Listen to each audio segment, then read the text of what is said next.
Top 5 reasons why self-piercing kits suck. Coming up next on Piercing Top 5, episode number 37. For those that are new to the channel, welcome to the Body Piercing and Tattooing channel. Hope you're enjoying the videos. Hope you find it helpful and useful, but you may not know who I am. My name is DaVo. I'm a professional body piercer and have been since 1994.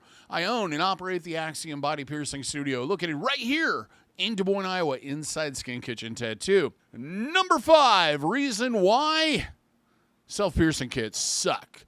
There's only one set of gloves.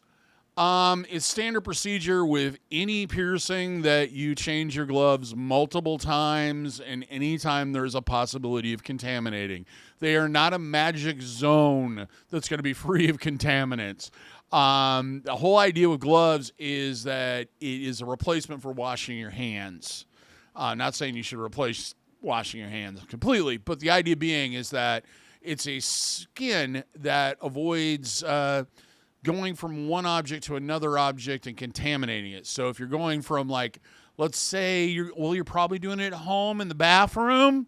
So let's say you put your gloves on and you touch the sink. Well, now everybody and everything that has come in contact with that sink is on that glove. So it needs to be changed before you introduce everything that's been on that sink or everything that's touched that sink into that fresh piercing.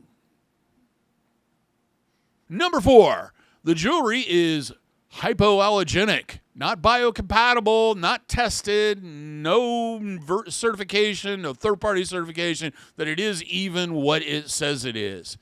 So basically, if you have allergic or metal sensitivity or any type of allergic reactions, you'll likely have them with that jewelry. Number 3, usually the needle is of the lowest standard and too big. An old method that dates back to when we pierced pretty much everything with rings was to have a slightly larger needle than the jewelry. The reason being is that with that slightly larger needle, it was easier to get that circular barbell in or that ring in. We don't do that anymore. We have guide pins and all kinds of other methods to get jewelry in, and we try to pierce and make an incision that's exactly the same size as the jewelry, the same thickness. That way, there's less trauma and less bleeding. Number 2, the person using the self-piercing kit is not a professional piercer. They're not trained in piercing. They're not trained in cross-contamination prevention, and they sure don't know exactly how to heal a piercing. They don't have the information. They haven't taken the time to really understand what the process is, and they're probably not up to date on methods or have access to any of that information. And number 1, most of it hasn't been sterilized, meaning that God knows what's on that needle, those forceps that are in that plastic bag, and definitely that jewelry. And I'm sure you've taken it out of the package as soon as you got it, just to look at the jewelry, so anything that was on your hands is now on that. And you're going to introduce that into an open wound.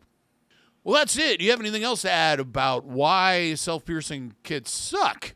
Please leave a comment. If you have any questions about this or piercings in general, please leave a comment. If you'd like to check out and have a question answered live, check out our live stream every Sunday, 8 p.m. Central Standard Time, talking about piercing. Me and my apprentice, Scott, sit down and talk about piercing and answer viewer questions. Till next time, here's hoping all your piercings heal with ease and without a single issue. And if you're in the Des Moines, Iowa area, I'd love to see if your piercing needs in the future. Have a good day, everybody. Take care, and we'll see you in the next video.